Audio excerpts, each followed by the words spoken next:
Thank you so much for coming to this small little event. आप सब लोगों का बहुत बहुत शुक्रिया। मैं कोई भी preparation, कोई भी तकलीफ लेके नहीं आई हूँ। So nothing is premeditated. मैं चाहती थी कि मैं जितनी spontaneous एक candid conversation और एक normal सी conversation कर सकूँ, I think वो ज़्यादा sincere रहेगा मेरी।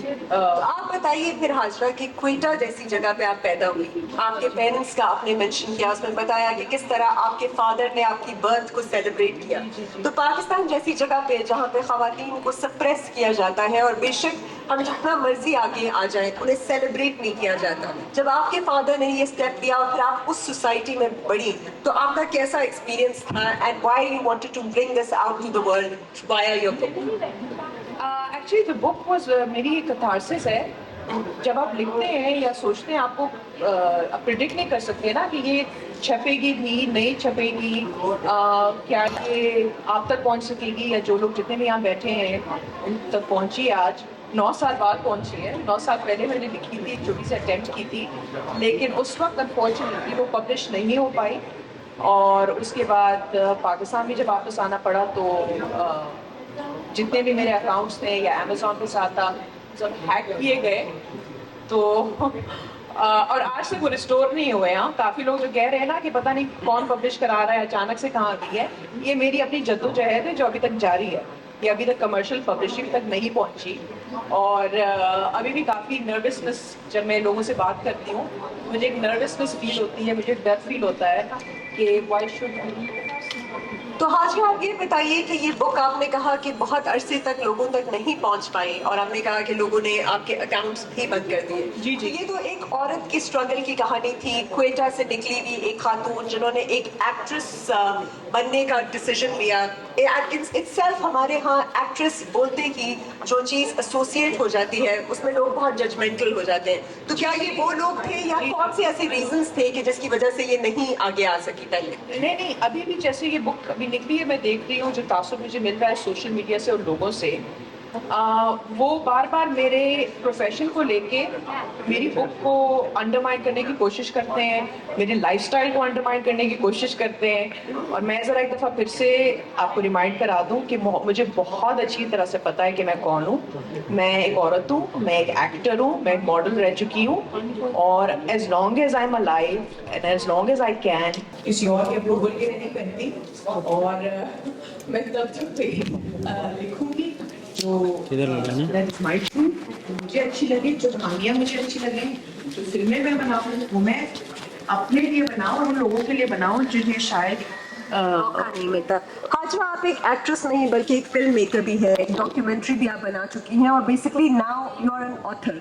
तो आप तो पूरे के पूरे माइंडसेट को अब कंट्रोल भी करी है। जो बात आपने की वो बिल्कुल वाज़ेह है और उन्होंने कहा कि she realises and she owns that she is an actress and she is responsible for her choices. हम लोग एंजेलिना जोली हो गई, कोई भी इंटरनेशनल एक्ट्रेस को तो बहुत एक्लेम देते हैं, पर हमारी अपनी एक्ट्रेस जब सामने आती है तो हम क्यों उनकी कैरेक्टर असैसिनेशन की तरफ चले जाते हैं, उनके काम के ऊपर, उनके टैलेंट के ऊपर बात नहीं करके बल्कि उनके प्रोफेशन को एक डेरिगेटरी नज़र से देखते हैं। आपने इस बुक में भी ये मेंशन किया और फिर आपने जितने लोगों के साथ एसोसिएशन दिखाया उस बुक में, उनके बारे में और उनके माइंडसेट में भी एक्टिंग करना क्यों बुरा समझा जाता था। हालांकि हमारे यहाँ एक्ट्रेसेस हैं, एक्टर्स भी हैं, उनको बहुत सराहा भी जाता है, लेकिन उसी टाइम फ्रेम में उसी वक्त उनको नीचे क्यों देखा जाता है? ये ऐसे कहते हैं ना, अंग्रेजी में क्रैब मेंटालिटी कहते हैं। तो कोई भी हो जो थोड़ा सा निकलने चाहे ना अपने उससे बास्केट से, तो बाकी क्रैब्स जो होते हैं ना उसको पुल डाउन करना चाहते हैं। आप कोई भी प्रोफेशन ले लें, आई मीन वैसे तो मैं तो गवर्नमेंट ऑफिस में नहीं हूँ, तो जिस दिन मैं होंगी तो दिन आप मुझे अकाउंटेबल ठहराएं कि मैंने किसी ख़जाने से तो नहीं किसी के पैसे चुराए हैं या मैंने किसी प्लॉट के ऊपर रिश्वत तो नहीं ली ना। अगर मैं लूँ देन आप मुझसे सवाल जवाब ज़रूर करें। ठीक है, आपको मुझे मेरी साड़ी का कलर नहीं पसंद होगा या मेरा मेकअप नहीं पसंद होगा, वो उससे मुझे कोई फ़र्क तो पड़ेगा नहीं ना आपको। तो I am very unapologetic about my choices because those are mine, those are personal and वो उससे किसी को तकलीफ नहीं पहुँचती। तो अगर मैं किसी के बारे में बात करती हूँ जो शायद किसी के बहुत ही आइडल हो या वो मेरा पर्सनल एक्सपीरियंस है, वो किसी और का नहीं हो सकता. दैट्स माई पर्सनल एक्सपीरियंस और दैट्स माई ट्रूथ. तो डर मुझे तब लगता ना अगर मैंने झूठ बोला होता. तो अगर ये जो बुक है ना, ये सबसे पहले उन्हीं के पास गई थी पब्लिश होने से पहले. तो जिसके बारे में मैं लिख रही हूँ, जो कुछ भी मैंने लिखा है, उनके पास सबसे पहले गई है. तो that will tell you that I didn't have, मुझे कुछ छुपाने की कोई जरूरत नहीं थी. कोई बात, आपके पास कुछ छुपाने की वाकई जरूरत नहीं थी and you were all upfront and open about it. जिनके बारे में ये बुक है जो ये बात करती है, उसमें ड्रग्स की बात भी होती है, उसमें हमारे बहुत इंपॉर्टेंट पॉलिटिकल फिगर्स के बारे में थी. उसी तरह जिस शख्सियत की आपने बात की है, आपने जिनको हाईलाइट किया है, आपने उनकी पॉलिसीज पे बहुत बात की. आपने कहा कि there was a lot of contradiction between what he was saying और प्रिटेंडिंग और portraying to the world out there and what was actually happening. तो इनके बारे में आप थोड़ा सा बात करेंगे कि वेयर वाज द कॉन्फ्लिक्ट.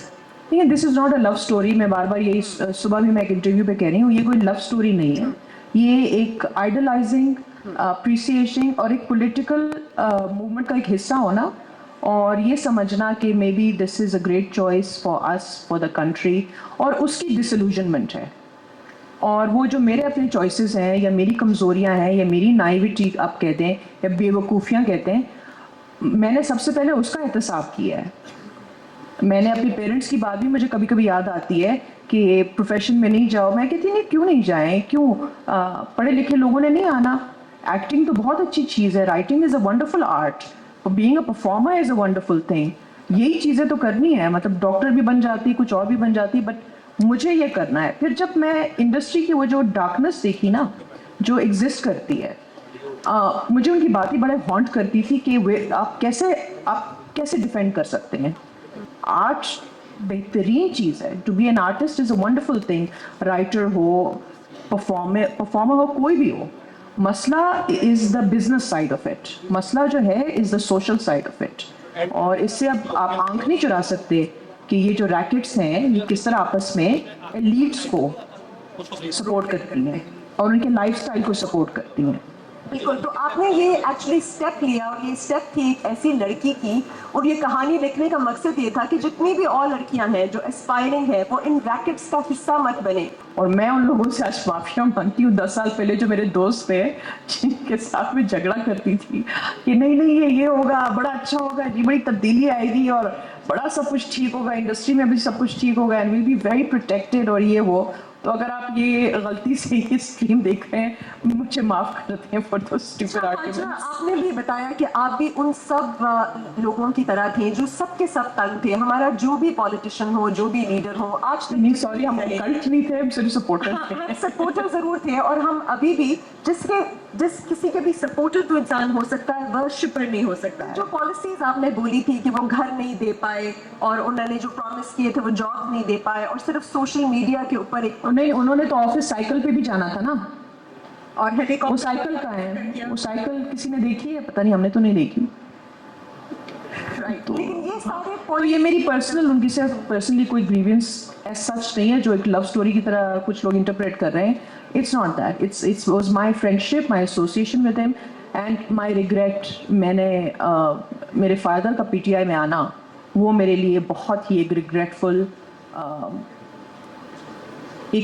एक बोझ है मेरे ऊपर. अभी तक मुझे बड़ा बोझ लगता है ये सारा प्रोसेस जी, कि मैं उसकी कैटलिस्ट थी. उसकी कैटलिस्ट थी. तो बेसिकली आपका मकसद इस बुक को लिखने के हवाले से ये था कि आप उन लोगों को जो डिसइल्यूजन में होते हैं रिगार्डिंग एनी पॉलिटिशियन और any figure for that matter, आप उनका वो वाला आइडल ब्रेक करें और उनको नहीं, मेरी रिस्पॉन्सिबिलिटी बिल्कुल भी नहीं है कि किसी और की डेमोक्रेटिक ख्वाहिशात क्या हैं, उनकी इंक्लिनेशन क्या है.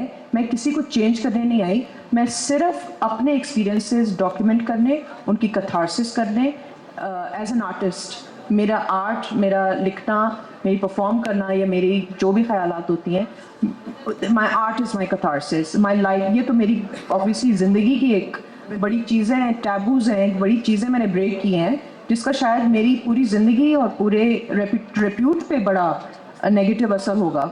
अच्छा, आपने इसमें बात की किस तरह से जब आप एक्टिंग फील्ड के अंदर आते हैं तो लोग आपको फंसाते हैं, इस तरह की पार्टीज में इंट्रोड्यूस कराते हैं और फिर एक दूसरे का सिम्बायोटिक रिलेशनशिप सा बन जाता है जहाँ इट्स ऑल अंडरस्टूड। तो ये इसके बारे में आप क्या जी बात ये करेंगे? वल्चर कल्चर जो है ना, ये जिस मखसूस शख्स के बारे में मैंने बात की है इसमें, उनकी जो इकोसिस्टम है ना, ये बहुत ही उसमें रैम्पेंट है। और हमारे शोबिज़ में भी, क्योंकि वो भी ग्लैमर से रिलेटेड है, लोगों को एक्टर बनना है, फेमस बनना है, अच्छा लगना है, मॉडल बनना है, ये सारी चीज़ें जो वैनिटी के साथ आती है ना, तो वो जो इंडस्ट्री है ना, वो बड़ी मेन टारगेट होती है। नाम में इतनी पोलराइज्ड हो गई है सोसाइटी।